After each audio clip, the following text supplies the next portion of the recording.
ಅವರು ಅನ್ಕೊಂಡಿರೋ ಹಂಗೆ ಅರ್ಧನಾರೀಶ್ವರರು ಅವ್ರಿಗಿಂತ ಏನು ಕಡಿಮೆ ಇರೋದಿಲ್ಲ. ಅವರಿಗೆ ಏನೋ ಒಂದು ಯೋಗ್ಯತೆ ಇಲ್ಲ ಅಂತ ಐರಾನಿಕ್ ಆಗಿ ವ್ಯಂಗ್ಯವಾಗಿ ಅವ್ರು ಮಾಡಿರೋಂಥ ಸ್ಟೇಟ್ಮೆಂಟ್ ಏನಿದೆಯೋ ಇಡೀ ಮಂಗಳಮುಖಿ ಸಮುದಾಯಕ್ಕೆ ತುಂಬಾ ನೋವಾಗದೆ ಮತ್ತೆ ಎಲ್ಲರೂ ತುಂಬಾ ಆಗ್ರಹದಿಂದ ಅವ್ರಿಗೆ ಕ್ಷಮೆ ಕೇಳಲಿಕ್ಕೆ ಆಗ್ರಹಿಸ್ತಾರೆ.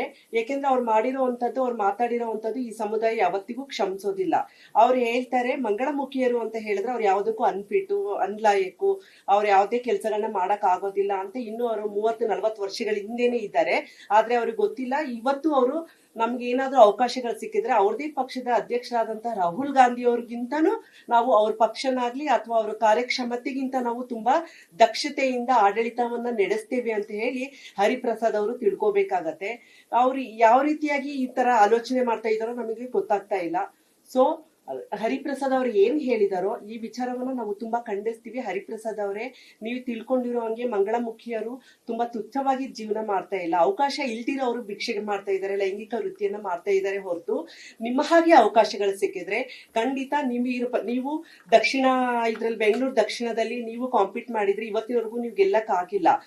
ನೀವು ಎಲೆಕ್ಷನ್ ನಿಂತ್ಕೊಂಡ್ರೆ ನಿಮ್ಗಿಂತ ಒಂದ್ 2 ಓಟು ನಾವು ಬಹುಶಃ ಪಡಿಬೋದೇನೋ.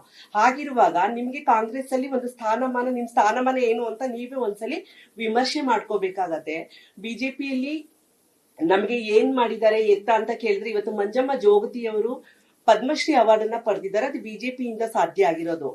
ಪದ್ಮಶ್ರೀ ಅವಾರ್ಡ್ ಅನ್ನೋದು ರೋಡಲ್ಲಿ ಭಿಕ್ಷೆ ಬೇಡವಂತವರಿಗೆ ಕುಣಿಯುವಂತವರಿಗೆ ಸಿಗತ್ತೆ ಅಂತ ಹೇಳಿದ್ರೆ ಯಾರ ಕಾರಣದಿಂದ ಸಿಗತ್ತೆ, ಯಾವ ರೀತಿಯಾಗಿ ಸಿಗತ್ತೆ ನೀವು ಯೋಚನೆ ಮಾಡ್ಬೇಕು.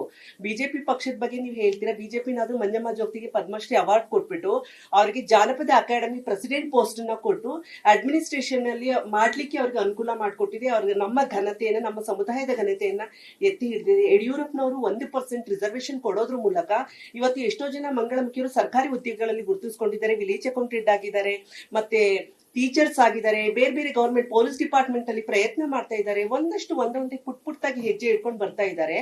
ಆದ್ರೆ ನಿಮ್ಮ ಕಾಂಗ್ರೆಸ್ ಪಕ್ಷ ಯೋಚನೆ ಮಾಡಬೇಕು, ನಿಮ್ಮ ಕೊಡುಗೆ ಏನು ಈ ಸಮುದಾಯಕ್ಕೆ. ಇವತ್ತು ನಮ್ಮ ಹೆಸರನ್ನು ನೀವು ತೆಗೆದುಕೊಂಡಿದ್ದೀರಾ ಅರ್ಧನಾರೀಶ್ವರರು ಅಂತ ಹೇಳಿ. ನಿಮ್ಮ ಕೊಡುಗೆ ಏನು ಮಂಗಳಮುಖಿ ಸಮುದಾಯಕ್ಕೆ, ಬೇರೆ ವರ್ಗಗಳಿಗೆ, ಶೋಷಿತ ವರ್ಗಗಳಿಗೆ? ನೀವು ಒಂದು ರಾಜ್ಯಸಭೆಯ ಮೆಂಬರ್ ಆಗ್ಬಿಟ್ಟು ಎಲ್ಲಾ ದಮನಿತ ಶೋಷಿತ ವರ್ಗಗಳ ಧ್ವನಿ ಆಗಿರ್ಬೇಕಾಗಿತ್ತು. ಅಂಥದ್ರಲ್ಲಿ ನಿಮ್ಮಂತವ್ರ ಬಾಯಿಂದ ಇಂಥ ಹೀನಾಯವಾದ ಮಾತುಗಳನ್ನ ಈ ಸಮಾಜ ಆಗ್ಲಿ ಅಥವಾ ನಮ್ಮ ಸಮುದಾಯ ಆಗ್ಲಿ ಎಕ್ಸ್ಪೆಕ್ಟ್ ಮಾಡಿರ್ಲಿಲ್ಲ. ನೀವು ಯಾವ ರೀತಿಯಾಗಿ ಇಷ್ಟೆಲ್ಲ ಮಾತಾಡ್ತೀರಾ ಏನು ಅಂತ ನಿಮ್ಮ ಮಾತುಗಳನ್ನ ನೀವು ಇನ್ನೊಂದು ಸಲಿ ಆಲೋಚನೆ ಮಾಡ್ಬೇಕಾಗತ್ತೆ. ಮತ್ತೆ ನೀವು ಹೇಳ್ತೀರಾ ಅರ್ಧನಾರೀಶ್ವರರ್ ಅಂದ್ರೆ ನೀವು ಅನ್ಕೊಂಡಿರಂಗೆ ತುಂಬಾ ಕಡಿಮೆ ಇಲ್ಲ. ಇಡೀ ಬ್ರಹ್ಮಾಂಡ ಮತ್ತೆ ಈ ಪ್ರಕೃತಿ, ಈ ಜಗತ್ತು ನಡೀತಾ ಇರೋದು ಅರ್ಧನಾರೀಶ್ವರ ತತ್ವದಿಂದ. ಅರ್ಧನಾರೀಶ್ವರ ತತ್ವ ಇಲ್ಲ ಅಂತ ಹೇಳಿದ್ರೆ ಎಷ್ಟೆಷ್ಟೋ ಇವತ್ತೆಲ್ಲ ಡೈವರ್ಸ್ ಗಳೆಲ್ಲ ನೋಡ್ತಾ ಇದೀವಿ. ಯಾಕೆ? ಸ್ಕ್ಯಾಸಿಟಿ ಆಫ್ ಈ ಅರ್ಧನಾರೀಶ್ವರ ತತ್ವ ಇಲ್ಲದೆ ಇರೋದಕ್ಕಿಂತ ಪುರುಷ ತತ್ವ, ಸ್ತ್ರೀ ತತ್ವ ಮ್ಯಾಚ್ ಆಗ್ತಾ ಇರೋದ್ರಿಂದ ಇವತ್ತು ಡೈವರ್ಸ್ ಆಗ್ತಾ ಇದೆ, ಬೇರೆ ಬೇರೆ ವಿಚಾರಗಳು ನಡೀತಾ ಇದೆ. ಅರ್ಧನಾರೀಶ್ವರರ್ ಅಂದ್ರೆ ನೀವೇನ್ ತಿಳ್ಕೊಂತೀರಾ? ಇವತ್ತು ಮಾರ್ಕಂಡೇಯ ಅಂತ ನೀವು ಕೇಳಿರ್ತೀರಾ ಋಷಿಗಳನ್ನ. ಅವರು ಏನ್ ಅಲ್ಪಾಯಸ್ಸಾಗಿರುವಾಗ ಇದೇ ಅರ್ಧನಾರೀಶ್ವರನ್ನ ಪೂಜೆ ಮಾಡಿ ಪೂರ್ಣಾಯಸ್ಸನ್ನ ತೆಗೆದುಕೊಂಡಿರುವಂತದ್ದು ನಮ್ದು ಮಾರ್ಕಂಡೇಯ ಪುರಾಣದಲ್ಲಿ ನಾವು ನೋಡಿದೀವಿ. ನೀವು ತಿಳ್ಕೊಂಡಿರೋ ಹಂಗೆ ನಾವು ಕಡಿಮೆನೂ ಇಲ್ಲ, ನೀವು ಯೋಚನೆ ಮಾಡೋ ಹಂಗೆ ನಮ್ಮ ಇದನ್ನು ಸಹ ಕಡಿಮೆ ಏನಿಲ್ಲ.